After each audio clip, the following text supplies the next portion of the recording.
हमारा टॉपिक है derive expression for electric field intensity at a point on equatorial line. यहाँ पे भी हम क्या करेंगे, एक डायपोल ड्रॉ कर लेंगे कि यहाँ पे हमारे पास नेगेटिव क्यू चार्ज है और यहाँ पे हमारे पास पॉजिटिव क्यू चार्ज है। ठीक है, ये हमारे पास फर्स्ट चार्ज है, ये हमारे पास सेकंड चार्ज है। ये पॉइंट मान लीजिए हमारे पास ए पॉइंट है और ये हमारे पास बी पॉइंट है। ए पॉइंट पे हमारे पास नेगेटिव क्यू चार्ज पड़ा है और बी पॉइंट पे हमारे पास पॉजिटिव क्यू चार्ज पड़ा है।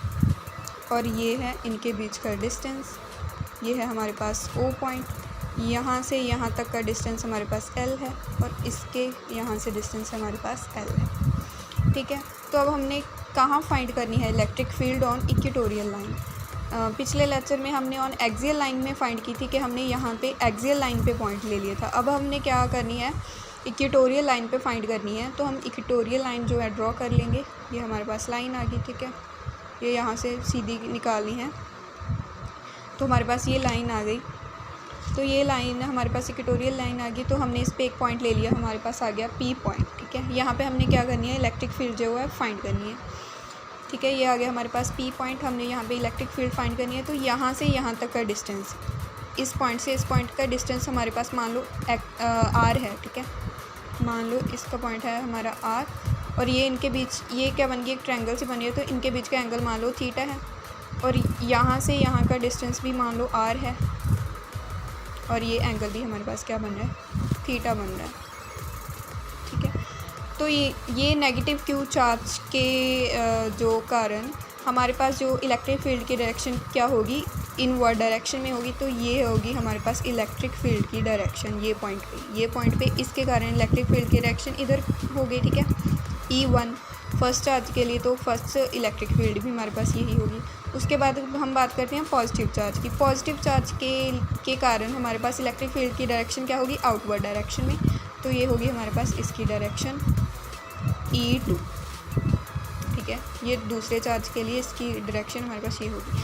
उसके बाद हम क्या करेंगे, कंपोनेंट रिजॉल्व करेंगे, जैसे कि हमने एक पिछली डेरिवेशन में भी किया था। हमने यहाँ पे एक लाइन ड्रॉ की, ये एंगल थीटा है, ये भी एंगल थीटा होगा और ये भी एंगल बन गया हमारे पास theta.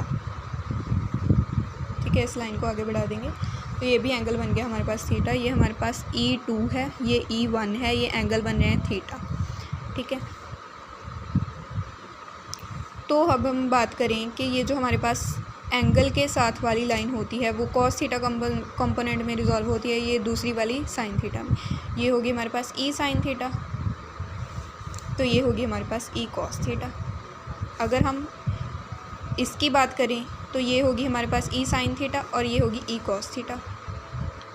E cos theta, E sine theta, ये हमने कर लिए कंपोनेंट रिजॉल्व। क्योंकि अब हमने इलेक्ट्रिक फील्ड जो है फाइंड करनी है वो यहाँ से ही होगी, कंपोनेंट रिजॉल्व से। क्योंकि ये E साइन थीटा इक्वल हैं और ऑपोजिट इक्वल हैं in magnitude and opposite in direction. तो ये क्या हो जाएंगे, कैंसिल हो जाएंगे। ये क्या हो गया हमारे पास, कैंसिल।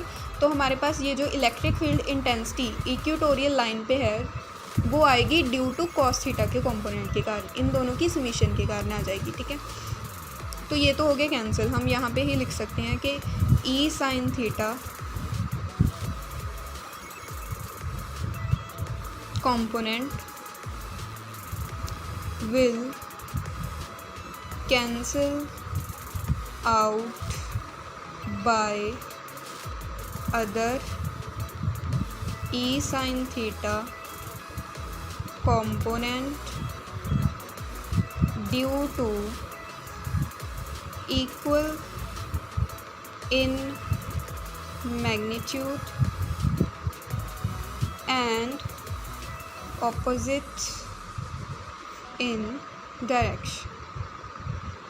जैसे कि हम देख सकते हैं कि ये इक्वल हैं और ऑपोजिट हैंड डायरेक्शन में, तो ये हो गए कैंसिल आउट। बट ये क्या है, सेम डायरेक्शन में है, तो इनकी क्या होगी, समीशन हो जाएगी। ठीक है, तो ये जो यहाँ पे हम दो तीन चीज़ें लिख देते हैं कि हमने कंसीडर क्या किया है वो भी लिख देते हैं। Consider an electric dipole of length 12 having two charges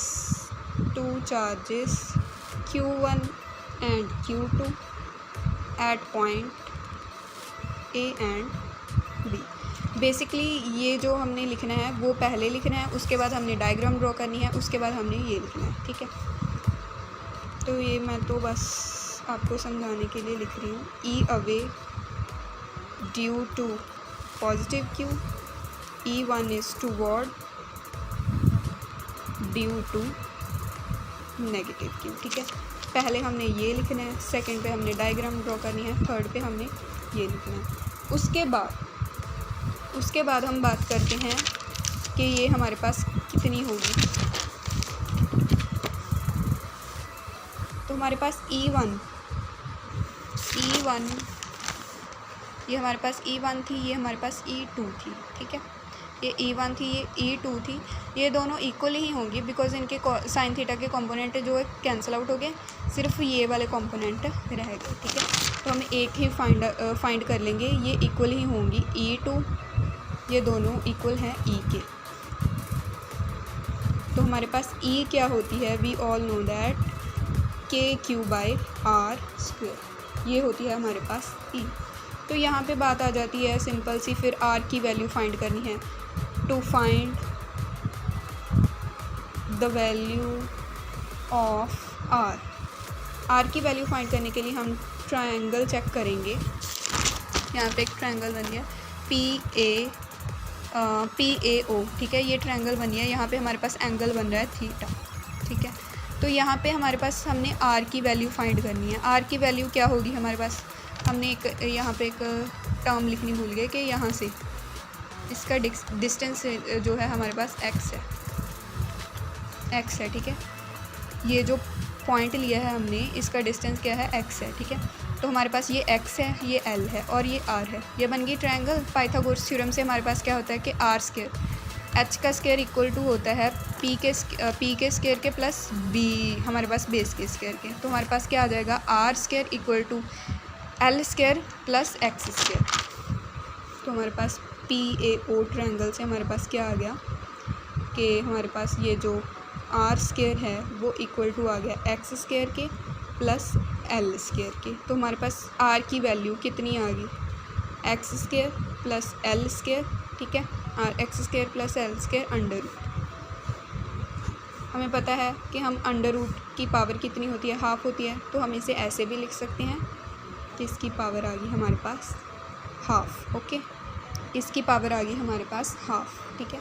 उसके बाद हम बात करते थे कि ये जो साइन थीटा के कंपोनेंट थे वो तो कैंसिल आउट हो गए, लेकिन जो हमारे पास इलेक्ट्रिक फील्ड होगी, net electric field due to cos theta components. तो हमारे पास 2 कॉस के कंपोनेंट हैं, E net equals to E cos theta plus E cos theta.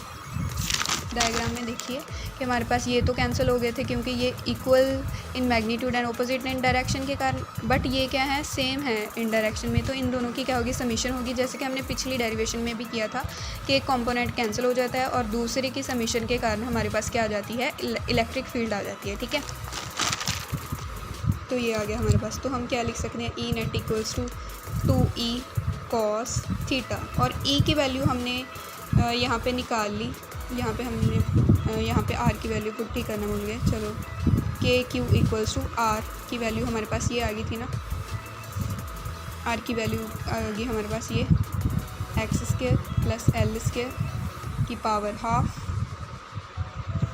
ये आ गई सिंगल R की वैल्यू, बट इसका स्क्वायर है तो इसका होल स्क्वायर, ये हाफ पावर के साथ ये कैंसिल आउट होगी। तो हमारे पास ये रह गया, E की वैल्यू आ गई हमारे पास ये आ गई हमारे पास E की वैल्यू, ठीक है। तो हमने E की वैल्यू जो है वो निकाल ली है ये, तो यहाँ पे हमने E की वैल्यू पुट कर देनी है। तो हमारे पास आ गया E net equals to 2KQ x² L², ठीक है, ये आ गया। उसके बाद है हमारे पास कॉस थीटा। अब बात आती है कॉस थीटा की। कॉस थीटा किसके इक्वल होता है, कॉस थीटा इक्वल होता है बेस अपॉन h, ठीक है। तो यहाँ पे हम डायग्राम में जाएंगे तो ये बन गया हमारे पास ट्रायंगल। यहाँ पे बेस क्या है, बेस है हमारे पास L, बेस है हमारे पास L, और H क्या है हमारे पास, एच है हमारे पास ये आर, तो आर की वैल्यू हमने ऑलरेडी निकाल ली, आर की वैल्यू होगी हमारे पास ये। तो यहाँ पे कॉस थीटा की वैल्यू हमारे पास क्या आ गई, बेस था हमारे पास एल और जो हमारे पास एच थी वो क्या थी आर, आर की वैल्यू आ गई हमारे पास X square plus L square की पावर हाफ, ठीक है। अब हम यहाँ पे इसकी वैल्यू पुट कर देंगे, तो यहाँ पे ये लिख देते हैं E net equals to 2k³ X square plus L square into cos theta की value L X square plus L square की पावर हाफ, यहाँ पे पावर 1 बेस सेम, तो ये ऐड हो जाएंगी, हाफ में 1 प्लस किया तो हो जाएगा 3/2, ठीक है। तो ये आ गया हमारे पास E net equals to KQL 2KQL, ठीक है, 2KQL X square plus L square की पावर 3/2। तो ई नेट आ गया हमारे पास, और we know that K P equal to क्या होता है Q into 2L, Q into 2L। तो यहाँ पे हमारे पास Q भी है, 2 भी है, L भी है, तो हम अगर K को बाहर निकाल लें, तो अगर हम इसको जो है इकट्ठा करके लिख दें तो हमारे पास क्या आ जाएगा Q2L, ठीक है, x square plus L square 3/2।